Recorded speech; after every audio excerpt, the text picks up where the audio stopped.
தஞ்சை மாவட்டத்திலே சீர்காழி என்கின்ற ஒரு நகரம் இருப்பதை நாம் அறிவோம். 7ஆம் நூற்றாண்டினுடைய காலகட்டத்தில் சிற்றூராக இருந்த சீர்காழியில் ஒரு காலை பொழுதில் அந்த ஊரிலே இருக்கக்கூடிய சிவன் கோயிலினுடைய குளக்கரையில் ஒரு குழந்தை அழுது கொண்டிருந்தது.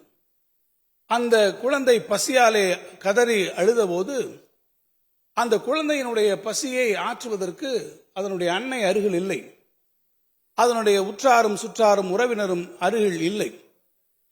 ஆனால் அந்த குழந்தை தொடர்ந்து அழுதபோது அந்த குழந்தையின் அழுகுரல் அந்த ஊர் இறைவி அவர்களுடைய இறைவியினுடைய செவிகளிலே விழுந்து பாலுக்காக ஏங்கி வயிற்று பசிக்காக அழக்கூடிய அந்த குழந்தையினுடைய பசியை ஆற்றுவதற்கு தாய்மை உணர்வோடு பார்வதியாக இருக்கக்கூடிய அந்த உமையம்மையே நேரடியாக வந்து அவருக்கு அந்த குழந்தைக்கு ஞானப்பாலினை ஊட்டி அதனுடைய பசியை தணித்ததாக நான் புராணங்களிலே படித்திருக்கிறேன்.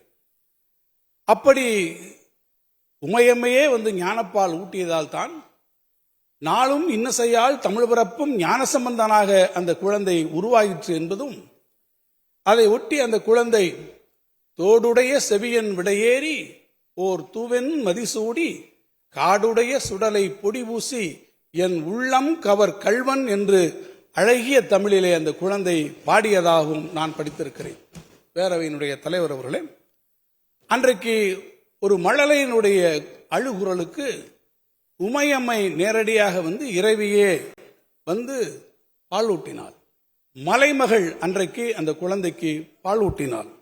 ஆனால் இன்றைக்கோ தமிழ்நாட்டிலே பள்ளிகளுக்கு செல்லக்கூடிய எந்த குழந்தையும் பசியிலே அழவே கூடாது என்று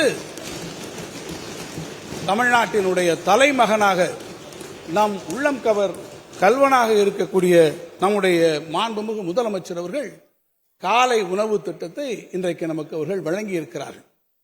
சொன்னதை செய்வோம், செய்வதை சொல்வோம் என்ற முத்தமிழறிஞர் கலைஞருடைய அறிவுரைக்கிணங்க நாடே போற்றும் வகையில் நடந்து கொண்டது மட்டுமன்றி நம்முடைய தமிழ்நாடு முதலமைச்சர் அவர்கள் இன்னும் ஒருபடி மேலே சென்று சொல்லாததையும் நாங்கள் செய்வோம் என்று நாட்டுக்கே வழிகாட்டியாக மட்டுமின்றி உலக நாடுகளை இன்றைக்கு பின்பற்றும் வகையில் முதலமைச்சருடைய காலை உணவு திட்டத்தை அறிமுகப்படுத்தி அதை வெற்றிகரமாக செயல்படுத்தி வருகிறார்கள்.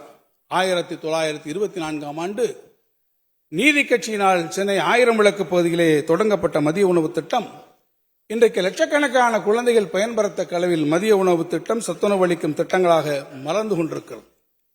நான் எதிர்க்கட்சி வரிசையிலே அமர்ந்து கொண்டிருக்கக்கூடிய அனைத்து இந்திய அண்ணா திராவிட முன்னேற்ற கழகத்தை சார்ந்த என்னுடைய அருமை நண்பர்களுக்கு நான் சொல்வேன், உங்கள் தேர்தல் அறிக்கையிலே 2 முறை இதே திட்டத்தை அறிவித்து தேர்தல் வாக்குறுதியாக நாங்கள் இதை சொல்வோம் செய்வோம் என்று சொல்லி ஒரு முறையும் இங்கே சொல்கிறீர்களே, பேசுகிற போதெல்லாம் தேர்தல் வாக்குறுதி, நீங்கள் 2 முறை தேர்தல் வாக்குறுதியாக அறிவித்து 10 ஆண்டு காலத்திலே உங்களால் நிறைவேற்ற முடியாத ஒன்றை தமிழ்நாட்டு மக்கள் நலன் கருதி பசிப்பிணி நீக்கும் மருத்துவராக நம்முடைய தாயுமானவராக இருந்து இந்த தமிழ்நாட்டினுடைய குழந்தைகளுக்காக நம்முடைய மாண்புமிகு முதலமைச்சர்கள் நிறைவேற்றி ஒரு மாபெரும் சாதனையினை நிறைவேற்றி தந்திருக்கிறார் என்பதை நான் இந்த அவையிலே சுட்டிக்காட்ட விரும்புகிறேன். பேரவைத் தலைவர் அவர்களே, சமூகத்தில் மகளிருடைய பங்கை முறையாக அங்கீகரிக்கக்கூடிய வகையில் கலைஞர் மகளிர் உரிமை திட்டத்தை நாங்கள் அறிமுகப்படுத்தினோம். இந்த திட்டத்தை நாங்கள் அறிமுகப்படுத்திய போது இந்த திட்டத்தை எப்படி இவர்கள் செயல்படுத்த போகிறார்கள் என்று பலர் யோசித்துக் கொண்டிருந்தார்கள். இன்னும் சிலரோ எங்கே இவர்கள் எப்போது இடறி விழுவார்கள், ஸ்டெடியாக இருக்கிறார்களே, இந்த திட்டத்தை தைரியமாக கொண்டு வந்திருக்கிறாரே முதலமைச்சர், இதை நிறைவேற்ற முடியுமா, எந்த சமயத்தில் இவர்கள் இடறி விடுவார்கள் என்கின்ற நப்பாசையோடும் சிலர் இதை பார்த்து கொண்டிருந்தார்கள். ஆனால் அவற்றுக்கெல்லாம் தாண்டி அவர்களுடைய இந்த நயவஞ்சக எதிர்பார்ப்பை எல்லாம் தவிடுபடியாக்கி 1,15,00,000 மகளிருக்கு மாதம் 1000 ரூபாய் தொடர்ந்து கிடைக்கும் வகையில் முதலமைச்சர் அவர்கள் இந்த திட்டத்தை செயல்படுத்தி வருவதை இந்த நாடே வியந்து பாராட்டுகிறது. இன்னும் சொல்ல வேண்டும் என்றால் ஒவ்வொரு மாதமும் 15ஆம் தேதி என்று வங்கி கணக்கில் அந்த மகளிருக்கு 1000 ரூபாய் வரவு வைக்கக்கூடிய அந்த நாள் தான் அந்த குடும்பத்திற்கே மகிழ்ச்சி தரக்கூடிய நாளாக ஆக்கி இருக்கிறது என்று லண்டன் கிங்ஸ் கல்லூரியினுடைய ஆய்வு பேராசிரியர்கள் தெரிவித்திருக்கிறார்.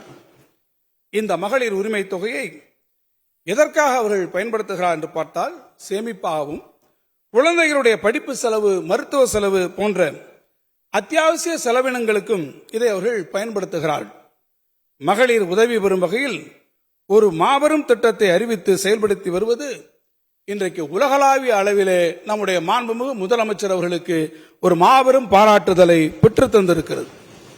இந்த திட்டத்திற்காக விண்ணப்பிக்க மகளிரை எங்கும் அலைந்து திரிந்து அவர்களை அலையாமல் வைக்க அவருடைய இல்லங்களுக்கு அருகிலேயே அவர்களுக்கு விண்ணப்பத்தை பெற்று பல்வேறு தரவுகளின் அடிப்படையில் அவற்றை சரிபார்த்து அவர்களுடைய வங்கிக் கணக்கில் உரிமை தொகையானது வரவு வைக்கப்படுகிறது. மகளிர் இல்லம் தேடி வரும் உரிமை தொகை மாண்புமிகு முதல்வரிடமிருந்து வரும் ஒரு அன்பு பரிசாகவே 1 கோடிக்கும் மேலான மகளிர் பெருமகிழ்ச்சி அடைகிறார் என்பதை யாரும் மறுத்துவிட முடியாது. செய்திகளை உடனுக்குடனும் துல்லியமாகவும் தெரிந்து கொள்ள சப்ஸ்கிரைப் பண்ணுங்க.